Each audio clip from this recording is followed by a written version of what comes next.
Iran যুদ্ধের মধ্যে গোপনে মেগা প্রস্তুতি ভারতের। শেষনাগ 150 ঘোরাবে পুরো খেলা। আকাশে উঠছে শেষনাগ 150, বদলে যাবে ভারতের যুদ্ধের হিসেব। ড্রোন যুদ্ধের নতুন অধ্যায়, গোপনে তৈরি ভারতের শেষনাগ 150। রাশিয়া ইউক্রেন যুদ্ধের পাঠ, এবার স্বনির্ভর ভারতের আকাশ অস্ত্র। লাদাখ থেকে সমুদ্র সীমা সবখানেই নজরদারি, আসছে শেষনাগ 150। রাডারকে ফাঁকি, নিখুঁত আঘাত, ভারতের গেম চেঞ্জার ড্রোন প্রস্তুত। ইরান আমেরিকার ড্রোন দৌড়ে ভারতের জবাব, শেষনাগ 150। 150 কেজি পেলোড, দীর্ঘক্ষণ আকাশে। কতটা শক্তিশালী এই নতুন ড্রোন দেখুন। বর্তমান বিশ্বে যুদ্ধের ধরন দ্রুত বদলে যাচ্ছে। একসময় যেখানে ট্যাঙ্ক, যুদ্ধ বিমান ও ভারী কামানের দাপট ছিল, সেখানে এখন প্রযুক্তি নির্ভর যুদ্ধই হয়ে উঠেছে প্রধান হাতিয়ার। বিশেষ করে রাশিয়া ইউক্রেন ওয়ার এবং ইসরায়েল হ্যামাস ওয়ার দেখিয়ে দিয়েছে আধুনিক যুদ্ধে ড্রোন কতটা কার্যকর এবং কৌশলগতভাবে গুরুত্বপূর্ণ।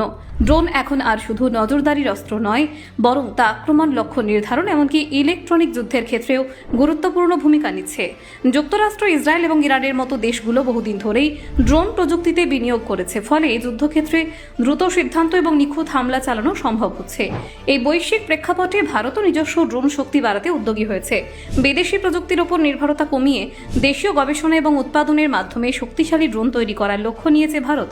সেই লক্ষ্যেই অত্যন্ত গোপনীয়তার সঙ্গে তৈরি হচ্ছে শেষনাগ 150 নামে একটি উন্নতমানের ড্রোন সিস্টেম। শেষনাগ 150 নামটি এসেছে পৌরাণিক শক্তির প্রতীক শেষনাগ থেকে। এই নামের মধ্যে রয়েছে শক্তি, সহনশীলতা এবং অদম্যতার বার্তা। প্রতিরক্ষা বিশ্লেষকদের মতে এই ড্রোন ভারতের আকাশ প্রতিরক্ষা ব্যবস্থায় একটি বড় পরিবর্তন আনতে পারে। এই ড্রোন দীর্ঘ সময় ধরে আকাশে অবস্থান করতে সক্ষম। এর উন্নত ব্যাটারি এবং ইঞ্জিন প্রযুক্তি এটিকে দীর্ঘ পাল্লায় উঠতে সাহায্য করবে। ফলে সীমান্তবর্তী দুর্গম অঞ্চল বা সমুদ্র সীমায় টানা নজরদারি চালানো সম্ভব হবে। বিশেষ করে লাদাখ বা অরুণাচল প্রদেশের মতো পার্বত্য সীমান্ত অঞ্চলে নজরদারি চালাতে এটি অত্যন্ত কার্যকর হতে পারে। উচ্চতায় উড়তে পারার ক্ষমতা এবং প্রতিকূল আবহাওয়ায় টিকে থাকার সক্ষমতা একে কৌশলগতভাবে গুরুত্বপূর্ণ করে তুলেছে। শেষনাগ 150 প্রায় 150 কেজি পর্যন্ত ওজন বহন করতে পারে বলে জানা গেছে। এর মধ্যে থাকতে পারে উচ্চ ক্ষমতা সম্পন্ন ক্যামেরা, রাডার, সেন্সর এবং প্রয়োজনে নির্দিষ্ট ধরনের অস্ত্র। ফলে এটি কেবল নজরদারি নয়, প্রয়োজন হলে নির্ভুল আঘাত হানতেও সক্ষম হবে।